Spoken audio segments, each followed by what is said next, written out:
اپنے قلم جما لیے ہیں کہ کسی بھی وقت دشمن عناصر سے مل کر وہ پاکستان کا تختہ پلٹ سکتے ہیں، اس لیے ہمیں محتاط ہونا چاہیے۔ آپ کے علم میں ہے کہ چناب نگر سابقہ ربوہ جس جگہ آباد ہے، اس جگہ کا پرانا نام چک ڈھگیاں تھا۔ تقسیم ہند کے وقت اس وقت کا قادیانی خلیفہ جب قادیان سے سکھوں کے ڈر سے بھاگ کر پاکستان آ گیا، جسے یہ قادیان دارالامان کہتے تھے، تو سر ظفر اللہ خان کی کوشش سے اس جگہ قادیانی جماعت کے لیے بنیادی طور 12,000 روپے کے عوض 1034 ایکڑ زمین کی لیز مورخہ 11 جون 1948 کو پاس کی گئی تھی۔ اس وقت اس جگہ کا نام ربوہ رکھا گیا۔ یہاں باقاعدہ قادیانی آبادکاری کا افتتاح مورخہ 20 ستمبر 1948 کو ہوا۔ اس موقع پر 5 بکرے بھی ذبح کیے گئے اور پھر ہر کونے خدرے سے قادیانیوں کو لا کر یہاں آباد کیا گیا، اور کسی بھی مسلمان کے لیے یہاں زمین حاصل کر کے گھر بنانا ممنوع قرار دے دیا گیا۔ یوں یہاں ریاست کے اندر ایک ریاست بنائی گئی۔ اس وقت چناب نگر شہر کا آباد رقبہ تقریباً 24 مربع کلومیٹر ہے۔ کیا آپ جانتے ہیں کہ اس زمین کی لیز سن 2047 میں ختم ہو جائے گی؟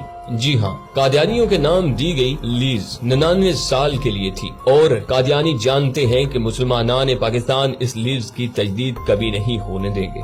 قادیانیوں کو بھی اس بات کا احساس ہے کہ کیا ہوگا، اس لیے قادیانیوں نے اس خطرے کو بھانپتے ہوئے چناب نگر سے سرگودا کی طرف کی زمین منہ مانگی قیمت پر خریدنی شروع کر دی ہے کہ اگر چناب نگر کی زمین کی لیز منسوخ ہو تو ہمارے پاس اپنی ذاتی ملکیتی زمین اس کے متبادل کے طور پر موجود ہو۔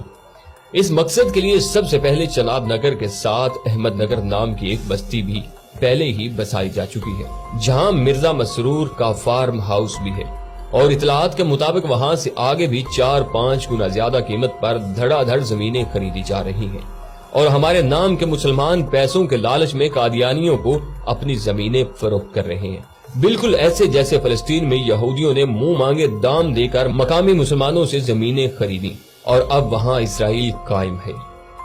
ناظرین محترم، اطلاعات کے مطابق قادیانی سرگودا کی حدود تک پہنچ چکے ہیں۔